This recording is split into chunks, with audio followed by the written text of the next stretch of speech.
जी राहुल गांधी ने लઈને चुनाव जैसा कि आप जानते हैं कि पार्लियामेंट के मंच पर से राहुल जी ने भाजपा को चैलेंज दिया था कि इस बार 2027 के चुनाव में कांग्रेस पार्टी और विपक्ष भाजपा को हराएगा। राहुल जी ने कहा था, लिख के ले लो इस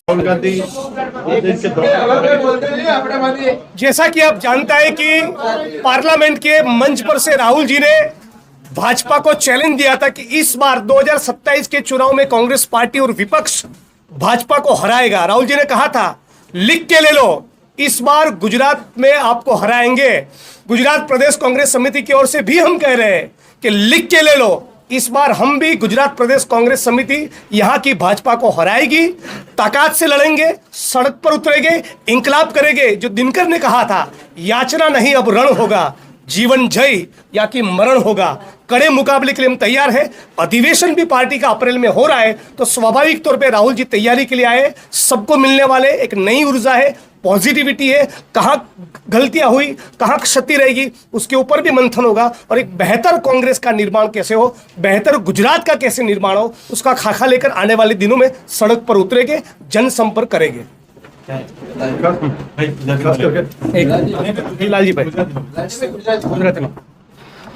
नमस्कार मित्रों, आज राहुलजी गुजरात में कांग्रेस कार्यकर्ताओं ब्लॉक स्तर थी लईने प्रदेश स्तर कार्यकर्ताओं साथे एक संवादनो कार्यक्रम के जेमा शू भूल थई, शू सुधारवानी जरूर छे अने आगळनी रणनीति शू होई शके एना माटेनी चर्चा करवा माटे सळंग 2 दिवस कार्यकर्ताओं साथे संवाद करशे। राहुलजीए पार्लियामेंटनी अंदर भारतीय जनता पार्टीने कह्युं हतुं के तमे लखीने लई लो, गुजरात में 2027 में अमे सत्ता परिवर्तन करशुं, भारतीय जनता पार्टी ने हरावशुं। आज बात कांग्रेसनो एक एक कार्यकर्ताए नक्की कर्युं छे झंडो लईने निकळवा माटेनुं के कोई पण भोगे गुजरातनी जनताने भारतीय जनता पार्टीना भ्रष्टाचार, अत्याचार, बलात्कार अने शोषणमांथी मुक्ति माटे थईने कांग्रेसनो एक एक कार्यकर्ता एक कई रीते लड़वुं एनी अत्यारे रणनीति आ 2 दिवसमां बनशे। साथ साथे राहुलजी खुद જ્યારે મેદાનમાં ગુજરાતમાં ઉતરી રહ્યા છે ત્યારે કોંગ્રેસનો એક એક કાર્યકર્તા, એ ચાહે પ્રદેશ સ્તરનો મોટામાં મોટો નેતા હોય કે પછી એક ગામના બૂથ ઉપર બેસનારો કાર્યકર્તા હોય, આ બધા એક ઉત્સાહ સાથે મળીને લડવા માટેની આજે 2 દિવસમાં રણનીતિ બનશે।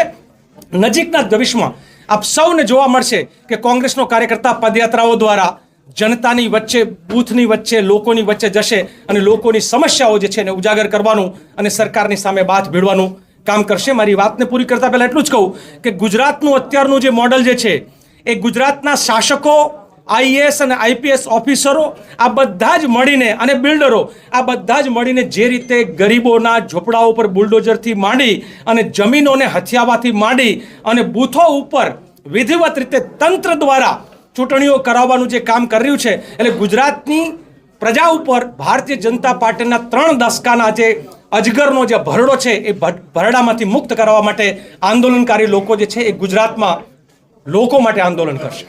Thank you. लालजीभाई, 30 વર્ષથી ભાજપનું શાસન છે, જ્યારે ઇલેક્શન આવે છે ત્યારે કોંગ્રેસના નેતાઓ વચ્ચે જ ફાટ હોય છે અને આખા ઇલેક્શનમાં વાતાવરણ કોંગ્રેસનું જ ખરાબ થાય છે। આ બાબતે ચર્ચા થશે?